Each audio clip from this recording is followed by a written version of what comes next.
ಮರಿ ಇರುವಂತಹ ಇನ್ನೂ ಹಾಲು ಉಣಿಸ್ತಾ ಇರುವಂತಹ ಮೇಕೆನ ತಂದು ಓತನ ಮುಂದೆ ಈ ಥರ ಮುಖಕ್ಕೆ ಮುಖ ಕೊಟ್ಟು ನಿಲ್ಲಿಸಿ, ಆಗ ಓತ ಏನೆಲ್ಲ ಹಾವಭಾವ ತೋರ್ತಾ ಗುಟ್ರಾಗ್ತಾ ಮೇಕೆನ ಲೈಂಗಿಕವಾಗಿ ಪ್ರಚೋದನೆ ಮಾಡೋಕ್ಕೆ ಶುರು ಮಾಡುತ್ತೆ.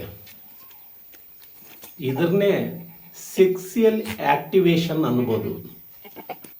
ನಮ್ಮ ಹತ್ರ ಪೊಟ್ನ ಇದೆ, ಕಡ್ಡಿ ಇದೆ, ಎರಡೂ ಒಂದೇ ಕಡೆ ಇದೆ, ಆದರೆ ಬೆಂಕಿ ಇಲ್ಲ. ಬೆಂಕಿ ಬರಬೇಕಂದ್ರೆ ನಾವೇನು ಮಾಡಬೇಕು? ಕಡ್ಡಿನ ತಗೊಂಡು ಪೊಟ್ನಕ್ಕೆ ರಾಚಬೇಕು, ಗೀಚಬೇಕು, ರಬ್ ಮಾಡಬೇಕು. ಆಗ ಕಿಚ್ಚು ಅನ್ನೋದು ಉಟ್ಕೊಂಡು ದಗ ದಗ ಉರಿಯುತ್ತೆ. ಇದನ್ನೇ ಆಕ್ಟಿವೇಶನ್ ಅನ್ನೋದು. ಈ ಆಕ್ಟಿವೇಶನ್ ಮೇಕೆಯನ್ನು ಲೈಂಗಿಕವಾಗಿ ಪ್ರಚೋದನೆ ಮಾಡಿ ಬೇಗ ಬೆದೆಗೆ ಬರುವಂತೆ, ಅಂದರೆ ಈಟಿಗೆ ಬರುವಂತೆ ಹೇಗೆ ಮಾಡಬೇಕು ಅನ್ನೋದನ್ನು ಮುಂದೆ ವಿವರಿಸ್ತೀನಿ. ಅದಕ್ಕೂ ಮೊದಲು ಈ ಪ್ರಾಣಿಗಳ ಒಂದು ಸೂಲಿನ ಅವಧಿ ಬಗ್ಗೆ ಸ್ವಲ್ಪ ಸಂಕ್ಷಿಪ್ತವಾಗಿ ತಿಳ್ಕೊಂಬನ. ಕುರಿ ಆಗಲಿ ಮೇಕೆ ಆಗಲಿ ಈಟಿಗೆ ಬಂದು ಸೆಮೆನ್ ತಗೊಂಡ 146, 47, 48 ಈ 3 ದಿನದಲ್ಲಿ ಈದ್ ಬಿಡುತ್ತೆ. ಅಂದರೆ ಸರಿಸುಮಾರು 150 ದಿನ, ಅಂದರೆ 5 ತಿಂಗಳು ಇದಕ್ಕೆ ಗರ್ಭಾವಸ್ಥೆ. ಆಮೇಲೆ 2.5 ಅಥವಾ 3 ತಿಂಗಳು ನಾವು ಹಾಲುಣಿಸಿ ಮರಿನ ಸಪರೇಟ್ ಮಾಡ್ತೀವಿ. ಸಪರೇಟ್ ಮಾಡಿದ ಒಂದು ವಾರದೊಳಗೆ ಅದು ಈಟಿಗೆ ಬಂದು ಮತ್ತೆ ಸೆಮನ್ ತಗೊಳ್ಳುತ್ತೆ. ಅಂದರೆ ಈ ಮೇಕೆ ಮತ್ತು ಕುರಿಯ ಸೂಲಿನ ಅವಧಿ ಬಂದು 8 ತಿಂಗಳು ಅಂದಂಗಾಯಿತು. 8 3 24, 24 ತಿಂಗಳು, ಅಂದರೆ 2 ವರ್ಷಕ್ಕೆ 3 ಸೂಲು ಬರುತ್ತೆ. ಈಗ 1 ವರ್ಷಕ್ಕೆ 1 ಸೂಲು ಅಂತ ನಿಮಗೆ ಅರ್ಥ ಆಗಬೇಕು ಅಂತಂದರೆ, ಒಂದು ಮೇಕೆ 2 ಮರಿ ಕೊಡುತ್ತೆ ಅಂದ್ಕೊಂಡ್ರೆ ವರ್ಷಕ್ಕೆ 1 ಸೂಲು ಅಂದರೆ 3 ಮರಿ ಕೊಡುತ್ತೆ. ಹೀಗೆ ಕುರಿ ಮೇಕೆಗಳಲ್ಲಿ ನಾವು ಸೂಲಿನ ಅವಧಿಯನ್ನು ಸರ್ವಸಾಮಾನ್ಯವಾಗಿ 8 ತಿಂಗಳು ಅಂತ ಹೇಳಬಹುದು. ಆದರೆ ಎಷ್ಟೋ ಸತಿ ಏನಾಗುತ್ತೆ ಅಂತಂದರೆ, ಮರಿನ ಒಂದು 2.5-3 ತಿಂಗಳು ಕುಡಿಸಿರ್ತೀವಿ, ಮರಿನ ತಪ್ಪಿಸ್ಬಿಡ್ತೀವಿ. ಒಂದು ವಾರದೊಳಗೆ ಅದು ಬೆದೆಗೆ ಬರಬೇಕು, ಈಟಿಗೆ ಬರಬೇಕು. ಆದರೆ ವಾರಗಟ್ಟಲೆ, ಕೆಲವು ಸತಿ ತಿಂಗಳಗಟ್ಟಲೆ ಅದು ಬೆದೆಗೆ ಬರೋದಿಲ್ಲ.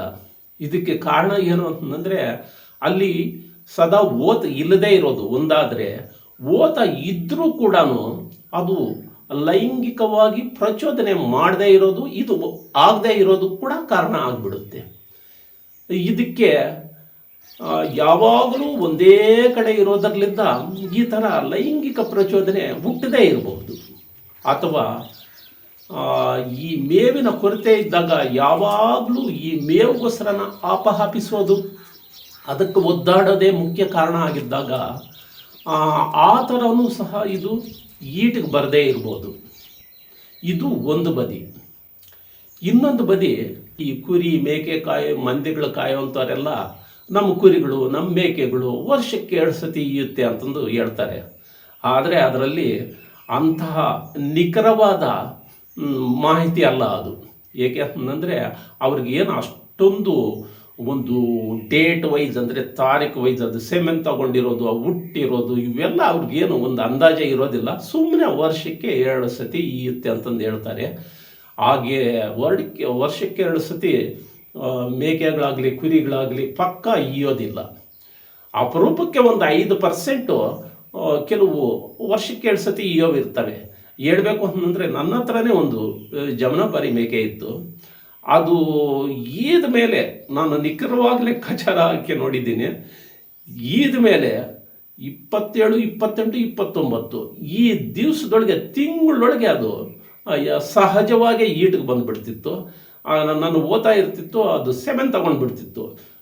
ಸೆಮೆನ್ ತಗೊಂಡ ಮೇಲೆ ನಾನು ಬಹುಶಃ ಇನ್ನೂ ಸ್ವಲ್ಪ ಬ್ಲೀಡಿಂಗೇ ಆಗುವಂಥ ಟೈಮ್ ಇದು, ನಿಲ್ಲೋಲ್ಲ ಅಂತಂದರೆ ಪಕ್ಕ ನಿಲ್ತಿತ್ತು. ಆಮೇಲೆ ಅದು ಈತಾ ಇತ್ತು. ಅಂದರೆ 6 ತಿಂಗಳೊಳಗೆ ಮರಿನ ಕುಡಿಸ್ತಾನೆ ಅದು ಸೆಮೆನ್ ತಗೊಂಡ್ಬಿಡ್ತಿತ್ತು. ಹಿಂಗಾಗ್ಬಿಟ್ಟು ವರ್ಷಕ್ಕೆ 2 ಸತಿ ಈತಾ ಇತ್ತು. ಆದರೆ ನಾನು ಆಗಲೇ ಹೇಳಿದಾಗೆ ಇದು ತೀರಾ ಅಪರೂಪ. ಬಹುಶಃ ನನ್ನ ಅನುಭವದಲ್ಲಿ ಅಂಥದ್ದೊಂದು ಒಂದು ಮೇಕೆ ಇತ್ತು. ಈಗ ಮಂದೆಗಳಲ್ಲಿ ಅಂಥದ್ದು ಒಂದೋ ಎರಡೋ ಇರಬಹುದು. ಅದನ್ನೇ ಬೇಸ್ ಮಾಡ್ಕೊಂಡು ಇವರು ಎಲ್ಲ ಮೇಕೆಗಳು ಕುರಿಗಳು ವರ್ಷಕ್ಕೆ 2 ಈಯುತ್ತೆ ಅಂತಂದು ಹೇಳ್ತಾರೆ. ಇದು ಅಪರೂಪದ ಕೆಲವು ವಿಶೇಷ ದೈಹಿಕ ಗುಣಲಕ್ಷಣಗಳ ಕಾರಣ, ಹಾರ್ಮೋನ್ಸ್ ಅಂತಾರಲ್ಲ ಆ ಥರ ಇರಬಹುದು. ಅವು ಹುಡುಗರಾಗಿದ್ದಾಗ ಆಗ ಸ್ವಲ್ಪ ಸಂತಾನಹರಣ ಶಸ್ತ್ರಚಿಕಿತ್ಸೆ ಸ್ವಲ್ಪ ಕಡಿಮೆ, ಆಪ್ರೇಷನ್ಗಳು. ಕೆಲವು ಕುಟುಂಬಗಳಲ್ಲಿ ಡಜನ್ಗಟ್ಟಲೆ ಮಕ್ಕಳಿರ್ತಾ ಇದ್ದರು. ಅಲ್ಲಿಯ ತಾಯಂದಿರು ಯಾವಾಗಲೂ ಸಹ ಮಕ್ಕಳ ಜೊತೆ ಬಾಣ್ತೀರಾಗಿಯೋ ಪ್ರೆಗ್ನೆಂಟ್ ಆಗಿಯೋ ನಮಗೆ ಕಾಣಿಸ್ತಾ ಇದ್ದರು. ಇಂಥವ್ರನ್ನ ನಮ್ಮ ಹಳ್ಳಿ ಹೆಂಗಸರು ಗೇಲಿ ಮಾಡ್ತಾ ಇದ್ದರು. ಏನಂತ, ಇವಳು 6 ತಿಂಗಳು ಬಾಣಂತಿ, 3 ತಿಂಗಳು ಬಸರಿ ಅಂತಂದು.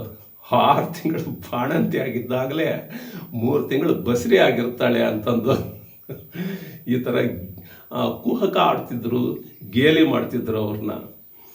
ಮನುಷ್ಯರಲ್ಲಿ ಈ ಥರ ಪಾಪ್ಯುಲೇಷನ್ ಪ್ರಾಬ್ಲಮ್ ಬರುತ್ತೆ, ತುಂಬ ಪ್ರಾಬ್ಲಮ್ ಬರುತ್ತೆ. ಆದರೆ ಮೇಕೆಗಳಲ್ಲೇನೋ ಕುರಿಗಳಲ್ಲೇನೋ ಆ ಥರ ಇಲ್ವಲ್ಲ. ನಮಗೆ ಹೆಚ್ಚು ಮರಿಗಳು ಸಿಕ್ಕಿದಂಗೆಲ್ಲ ನಮ್ಮ ಉದ್ದೇಶ ಲಾಭಾಂಶ ಈಡೇರುತ್ತೆ. ಸಾಕಾಣಿಕೆ ಮಾಡಿದವರು ಒಳ್ಳೆ ಲಾಭದಲ್ಲಿರ್ತಾರೆ. ಹಾಗಾಗ್ಬಿಟ್ಟು ಇಂಥ ಮೇಕೆಗಳು, ಇಂಥ ಕುರಿಗಳು ಹೆಚ್ಚಾಗಿದ್ದಷ್ಟು ನಮಗೆ ಲಾಭ ತಾನೆ. ಏನು ಅಂತಂದರೆ ಅಂಗೀಯ ಹುಟ್ಲಿಕ್ಕೆ ತಕ್ಕಂತಹ ಹೆಚ್ಚು ಪೋಷಕಾಂಶ ಇರುವಂತಹ ಆಹಾರಗಳನ್ನ ಕೊಡಬೇಕಾಗಿರುತ್ತೆ. ಈಗ ನಾವು ಈ ವಿಡಿಯೋ ಉದ್ದೇಶಿತ ಮಾಹಿತಿ ಕಡೆ ಬರೋಣ. ಸೂಲಿನ ಅವಧಿ 8 ತಿಂಗಳಂತ ನಾನು ಹೇಳಿದೆ, ಅದನ್ನು ಎಷ್ಟು ಸಾಧ್ಯವಾದಷ್ಟು ತಗ್ಗಿಸೋ ಪ್ರಯತ್ನ ಮಾಡಬೇಕಾಗುತ್ತೆ. ನಾನು ವಿಡಿಯೋದ ಆರಂಭದಲ್ಲೇ ತೋರಿಸಿದಂಗೆ ಇನ್ನೂ ಮರಿ ಇದ್ದು ಹಾಲು ಉಣಿಸ್ತಾ ಇರುವಂತಹ, ಅಂದರೆ 1.5 ತಿಂಗಳು ಈದ ಮೇಲೆ 1.5 ತಿಂಗಳು ಆಗಿರುತ್ತೆ ಅಂದ್ಕೊಳ್ಳಿ, ಅಂಥ ಮೇಕೆನ ನೀವು ತಗೊಬಂದು ಓತನ ಮುಂದೆ ನಿಲ್ಲಿಸಿ. ಆಗ ನಿಲ್ಲಿಸೋಕೆ ಮೊದಲು ಅದು ಹಾಲು ಕುಡಿಸಿರಬೇಕು, ಜೊತೆಗೆ ಒಂದು ಮೇವು ಮೇಯ್ದಿರಬೇಕು. ಯಾಕೆ ಅಂತಂದರೆ ಅದಕ್ಕೆ ಮರಿ ಕಡೆ ಗಮನ ಆಗಲಿ ಮೇವಿನ ಕಡೆ ಗಮನ ಆಗಲಿ ಇರಬಾರ್ದು. ಅಂತಹ ಸ್ಥಿತಿಯಲ್ಲಿದ್ದಾಗ ಮೇಕೆಂತಂದು ನೀವು ಓತನ ಮುಂದೆ ನಿಲ್ಲಿಸಿ. ಆಗ ಓತ ನಾಲ್ಕೆ ಸವರೋದು, ಗುಟ್ರಾಕೋದು, ಅದನ್ನು ನೆಕ್ಕೋದು, ಈ ಥರ ಏನೆಲ್ಲ ಹಾವುಭಾವಗಳನ್ನು ಪ್ರಚೋದನೆಗಳನ್ನು ಮಾಡಿ ಮೇಕೆ ಮೇಲೆ ಆಡೋಕ್ಕೆ ಪ್ರಯತ್ನ ಮಾಡುತ್ತೆ. ಈ ಸಮಯದಲ್ಲಿ ನೀವು ಮೇಕೆ ಓತನ ಕಟ್ಟಾಕಿರಬೇಕು. ಮೇಕೆನೇ ನಿಮ್ಮ ಕೈಯಿಂದ ಹಿಡ್ಕೊಂಡಿರಬೇಕು. ಕಟ್ಟಾಕಬೇಕಂತಂದು ಯಾಕೆ ಹೇಳ್ತೀನಿ ಅಂತಂದರೆ, ಈ ಓತ ತುಂಬ ಅಟ್ಯಾಕಿಂಗ್, ಅಂದರೆ ಆಕ್ರಮಣಕಾರಿಯಾಗಿರುತ್ತೆ. ಈ ಮೇಕೆನ ಈ ಥರ ನೋಡ್ತಿದ್ದಾಗೆ ಈ ಓತ ಜಾತಿನೇ ಹೀಗೆ. ಅದರಲ್ಲೂ ಈ ಜಮನಾಪಾರಿ ಓತಗಳಂತೂ ಒಂಥರ ತುಂಬ ಅಟ್ಯಾಕ್ ಆಗಿ ಆಕ್ರಮಣಕಾರಿಯಾಗಿ ಬಂದುಬಿಡುತ್ತೆ. ಅಂಥ ಸಮಯದಲ್ಲಿ ನಾವೇನಾದರೂ ಕೆಳಗಡೆ ಬೀಳೋದು, ಆ ಥರ ಏನಾದರೂ ತೊಂದರೆ ಆಗ್ಬೋದು. ಅದಕ್ಕೋಸ್ಕರ ನೀವು ಓತನ್ನು ಕಟ್ಟಾಕಿರಿ, ಮೇಕೆನ ತಗೊಂಡೋಗಿ ಅದರ ಮುಂದೆ ನಿಲ್ಲಿಸಿ. ಈಗ ನೋಡಿ ಏನೆಲ್ಲ ಹಾವಭಾವ ತೋರಿಸ್ಬಿಟ್ಟು ಈ ಥರ ಯಾವಾಗ ಮಾಡುತ್ತೋ ಆವಾಗ ಒಂದು 5 ನಿಮಿಷ ಹಿಡ್ಕೊಳ್ಳಿ. ಆಗ ಈ ಮೇಕೆ ಬೆದೆಗೆ ಬರೋಕ್ಕೆ ಪ್ರಾರಂಭ ಆಗುತ್ತೆ. ಬಂದೇ ಬರುತ್ತೆ ಅಂತಂದಲ್ಲ, ಈ ಥರ ನಾವು ಪ್ರಯತ್ನ ಮಾಡಬೇಕು. ಬರೋ ಚಾನ್ಸಸ್ ಇರುತ್ತೆ. ಆಗ ಬರಲಿಲ್ಲ ಅಂದರೆ ಇನ್ನೊಂದು ದಿವಸ ಆ ಪ್ರಯತ್ನ ಮಾಡಿ. ಆಗ ಬೆದೆಗೆ ಬರೋ ಚಾನ್ಸಸ್ ಇದ್ದೇ ಇದೆ. ಬೆದೆಗೆ ಬಂದಿದೆ ಅಂತ ನಮಗೆ ಹೇಗೆ ಗೊತ್ತಾಗುತ್ತೆ ಅಂತಂದರೆ, ನೀವಿಲ್ಲಿ ನೋಡ್ತಾ ಇದ್ದೀರಲ್ವ, ಮೇಕೆ ಕುಳ್ಳು ಅಂತ ಈ ಥರ ಬಾಲ ಅಲ್ಲಾಡಿಸೋಕ್ಕೆ ಪ್ರಾರಂಭ ಆಗುತ್ತೆ. ಹೀಗೆ ಬಾಲ ಅಲ್ಲಾಡಿಸ್ತು ಅಂತಂದರೆ ಅದು ಬೆದೆಗೆ ಬಂದಿದೆ, ಈಟಿಗೆ ಬಂದಿದೆ ಅಂತಂದೇ ಲೆಕ್ಕ. ನಿಮಗಿದು ಸ್ವಲ್ಪ ಸಿಲ್ಲಿ ಏನೋ ಅನಿಸ್ಬೋದು. ಯಾಕೆ ಅಂತಂದರೆ ಮಂದ್ಯಗಳಲ್ಲಿ 5-10 ಇರುತ್ತೆ, 50-100 ಇರುತ್ತೆ.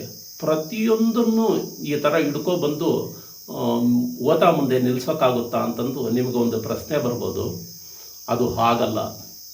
ಈಗ ನಾವು ಯಾವುದಾದ್ರೂ ಒಂದು ಆಯ್ಕೆಯ ಮೇಕೆಯನ್ನು ತಗೊಂಡ್ಬಿಟ್ಟು ಆ ಥರ ಪ್ರಚೋದನೆಗೊಳಿಸಿ, ಸ್ವಲ್ಪ ನಮ್ಮ ಫೋರ್ಸಬಲಿ ಪ್ರಚೋದನೆಗೊಳಿಸಿ ಅದು ಬೆದೆಗೆ ಬರುತ್ತೆ ಅಂತಂದು ಇಟ್ಕೊಳ್ಳಿ. ಬೆದೆಗೆ ಬಂದಾಗ ನೀವು ಅದನ್ನು ಬಿಟ್ಬಿಟ್ಟು ಓತನ ಬಿಟ್ಬಿಟ್ಟಾಗ ಇದು ಏನಾಗುತ್ತೆ ಅಂತಂದರೆ, ಓತ ಆ ಮೇಕೆ ಮೇಲೆ ಬೆನ್ನಟ್ಟಿ ಹಟ್ಟಿ ಸುತ್ತಲೂ ತಿರುಗಾಡಿಸುತ್ತೆ. ಮೇಕೆ ಕೂಡ ಬೇಗ ಸೆಮೆನ್ ತಗೊಂಬಲ್ಲ, ಒಳಗೆಲ್ಲ ತಿರುಗಾಡ್ತಾ ಇರುತ್ತೆ. ಇದು ಅದನ್ನು ಪ್ರಚೋದನೆ ಮಾಡಿ ಮಾಡಿ ಹೇರಕ್ಕೆ ಹೋಗ್ತಾ ಇರುತ್ತೆ. ಈ ದೃಶ್ಯ ನೋಡ್ತಾ ಇರುವಂತಹ ಇತರೆ ಮೇಕೆಗಳು, ಅದೇ ಸ್ಥಿತಿಯಲ್ಲಿರುವ ಇತರೆ ಮೇಕೆಗಳು ಏನಾಗುತ್ತೆ ಅಂತಂದರೆ ಆಟೋಮೆಟಿಕ್ ಆಗಿ ಸಹಜವಾಗಿ ಅವು ಕೂಡ ಲೈಂಗಿಕ ಪ್ರಚೋದನೆಗೊಳಗಾಗ್ಬಿಡ್ತವೆ, ಅವು ಕೂಡ ಬೆದೆಗೆ ಬಂದ್ಬಿಡುತ್ತೆ. ಹೌದು, ಒಂದು ಮೇಕೆಗಳು ಯಾವಾಗಲೂ ಇದೇ ಥರನೂ ಒಂದೇ ದಿವಸ ಅಥವಾ 2 ದಿವಸದಲ್ಲಿ ಎಲ್ಲ ಬೆದೆಗೆ ಬಂದಿರುತ್ತೆ. ಯಾಕೆ ಅಂತಂದರೆ ಒಂದನ್ನು ನೋಡಿ ಒಂದು ಪ್ರಚೋದನೆಗೊಳಗಾಗ್ಬಿಡ್ತವೆ. ಪ್ರಚೋದನೆಗೊಳಗಾಗ್ಬಿಟ್ಟು ಎಲ್ಲ ಒಂದೇ ಸತಿ ಈಟಿಗೆ ಬಂದುಬಿಡುತ್ತೆ. ನೀವು ನಾನು ಎಷ್ಟೋ ಸತಿ ವಿಡಿಯೋಗಳಲ್ಲಿ ನಾನು ಮರಿಗಳು ತೋರಿಸಿದ್ದೀನಲ್ಲ, ಯಾಕೆ ಒಂದೇ ಸ್ಟೇಜ್ ಮರಿಗಳು ಇರ್ತವೆ ಅಂತಂದರೆ ಒಂದೇ ಸತಿ ಸೆಮೆನ್ ತಗೊಂಡು ಬಿಟ್ಟು ಒಂದೇ ದಿವಸನೇ ಈದ್ ಬಿಡ್ತವೆ. 1-2 ದಿವಸ 2-3 ದಿವಸದಲ್ಲಿ ಈದಾಕ್ಬಿಡ್ತವೆ. ಯಾಕೆ ಅದು ಈ ಥರ ಆಗುತ್ತೆ ಅಂತಂದರೆ ಆ ಈಟಿಗೆ ಬರೋ ಪ್ರಕ್ರಿಯೆ ಇರಲಿಲ್ವಾ, ಒಂದಕ್ಕೊಂದು ಒಂದೇ ಸತಿ ಪ್ರಚೋದನೆಗೊಳಗಾಗ್ಬಿಡುತ್ತೆ. ಈ ಥರ ಮೇಕೆಗಳು ಸಾಮೂಹಿಕವಾಗಿ ಲೈಂಗಿಕ ಪ್ರೇರಣೆಗೊಂಡು ಎಲ್ಲ ಒಂದೇ ಸತಿ ಈಟಿಗೆ ಬಂದಾಗ ನೀವೊಂದು ಕೆಲಸ ಮಾಡಬೇಕು, ಓತನ ಉದ್ದನಾಗಿ ಕಟ್ಟಾಕಬೇಕು. ಏಕೆ ಅಂತಂದರೆ ಈ ಓತ ಏನು ಮಾಡುತ್ತೆ ಅಂತಂದರೆ 1-2 ಮೇಲೇನು ನಿರಂತರವಾಗಿ ಹಾರಕ್ಕೆ ಶುರು ಮಾಡುತ್ತೆ. ಸೆಮೆನ್ ಔಟ್ಲಿಗೆ ಮಾತ್ರ ಕೊಡುತ್ತೆ. ಆದರೆ ಎಲ್ಲಕ್ಕೂ ಸೆಮೆನ್ ಕೊಡಬೇಕು ಅಟ್ ಎ ಟೈಮು ಅಂತಂದರೆ ಅದು ಹಂಗೆ ಆಗೋದಿಲ್ಲ. ಅದಕ್ಕೋಸ್ಕರ ನಾವು ಏನು ಮಾಡಬೇಕು ಅಂತಂದರೆ ಓಟನ ಕಟ್ಟಾಕ್ಬಿಡಬೇಕು. ಈ ಮೇಕೆಗಳಲ್ಲಿ ಈ ಈಟ್ ಬೆದೆಗೆ ಬಂದಿರೋ ಟೈಮಿಂಗ್ ಏನಿರುತ್ತೆ ಅಂದರೆ ಅವಧಿ ಸಾಮಾನ್ಯವಾಗಿ ಒಂದು 12 ಗಂಟೆಯಿಂದ ಒಂದು 18 ಗಂಟೆ ತನಕ ಇರುತ್ತೆ.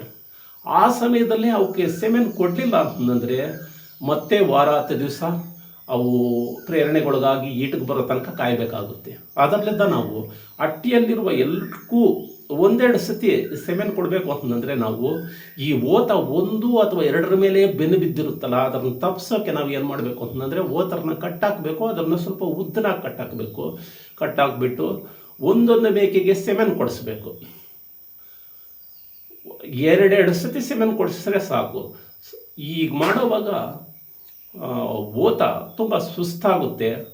ಹಾಗಾಗ್ಬಿಟ್ಟು ಅದಕ್ಕೆ ಹೆಚ್ಚಾಗಿ ತಿನ್ನಿಸೋ ಪ್ರಯತ್ನ ಮಾಡಬೇಕು. ಅದು ಏನು ಇಷ್ಟಪಡುತ್ತೋ ಅದು ಸ್ವಲ್ಪ ತಿನ್ನಿಸೋದು, ಆಮೇಲೆ ಈ ಮುಸ್ರೆ ಥರ ಏನಾದರೂ ಕುಡಿಸೋದು, ನೀರು ಕುಡಿಸೋದು, ಹಂಗೆ ಪದೇ ಮಾಡ್ತಾ ಇರಬೇಕು. ಪದೇ ಮಾಡಿ ಅರ್ಧ ಗಂಟೆಗೊಂದ್ಸತಿ ಅಥವಾ ಗಂಟೆಗೊಂದ್ಸತಿ ಮೇಕೆನ ತಗೊಂಡೋಗಿ ಅದರ ಮುಂದೆ ನಿಲ್ಲಿಸಿ ಸೆಮೆನ್ ಕೊಡಿಸೋ ಪ್ರಯತ್ನ ನಾವು ಮಾಡಬೇಕು. ಅಂದರೆ ಇಡೀ ಅಟ್ಟೆಯಲ್ಲಿ ಎಷ್ಟು ಬೆದೆಗೆ ಬಂದಿರ್ತವೋ ಅವಕ್ಕೆಲ್ಲಕ್ಕೂ ಸೆಮೆನ್ ಕೊಡಬೇಕು ಅಂತಂದರೆ ನಾವು ಈ ಥರ ಟೆಕ್ನಿಕ್ನ ಮಾಡಿ ಸ್ವಲ್ಪ ಆವತ್ತೆಲ್ಲ ಶ್ರದ್ಧೆ ತಗೊಂಡು ಎಲ್ಲದಕ್ಕೂ ಸೆಮೆನ್ ಕೊಡಿಸ್ಬೇಕಾಗುತ್ತೆ. ಇದೆಲ್ಲ ಸಹಜವಾಗಿ ನಡೆಯುವಾಗ ಏನೂ ಇಲ್ಲ. ನಾವು ಸ್ವಲ್ಪ ನಾವೇ ಸ್ವಲ್ಪ ಕಾಯಶಾಗಿ ಶ್ರದ್ಧೆಯಿಂದ ಈ ಥರ ಮಾಡೋದ್ರಲ್ಲಿದ್ದ ಎಲ್ಲ ಸೆಮೆನ್ ತಗೊಂಡು ಎಲ್ಲ ಒಂದೇ ಸತಿ ಸೆಮೆನ್ ತಗೊಂಡು ಬಹಳ ಬೇಗ ನಮಗೆ ಮರಿಗಳು ಸಿಕ್ಕಿ ಲಾಭ ಆಗೋಕ್ಕೆ ಒಂದು ಅವಕಾಶ ಆಗುತ್ತೆ. ಲೈಂಗಿಕವಾಗಿ ಪ್ರಚೋದನೆಗೊಳಿಸಿ ಈಟಿಗೆ ಬರೋಂಗೆ ಮಾಡುವಂತಹ ಇನ್ನೂ ಹಲವಾರು ಕ್ರಮಗಳು ನೋಡೋದಾದರೆ, ಈಗ ಓತ ಮತ್ತು ಮೇಕೆಗಳು ಹಟ್ಟಿಯಲ್ಲೇ ಇರ್ತವೆ. ಅವಕ್ಕೆ ಹಸಿವಿನಿಂದ, ವಾತಾವರಣದಿಂದ ಅಥವಾ ಒಂದೇ ಕಡೆ ಇರೋದ್ರಲ್ಲಿದ್ದ ಗಂಡು ಹೆಣ್ಣಿನ ವ್ಯತ್ಯಾಸನೇ ತಿಳಿದಂಗೆ ಬಹಳಷ್ಟು ಕಾಲ ಬೆದೆಗಳಿಗೆ ಬರ್ದಂಗೆ ಪ್ರೇರಣೆ ಆಗ್ದಂಗೆ ಇರುತ್ತೆ. ಆಗ ನೀವು ಏನು ಮಾಡಬೇಕು ಅಂತಂದರೆ ಓತನ ತಗೊಂಡೋಗಿ 1-2 ದಿವಸಗಳ ಮಟ್ಟಿಗೆ ಬೇರೆ ಕಡೆ ಕಟ್ಟಾಕಿ.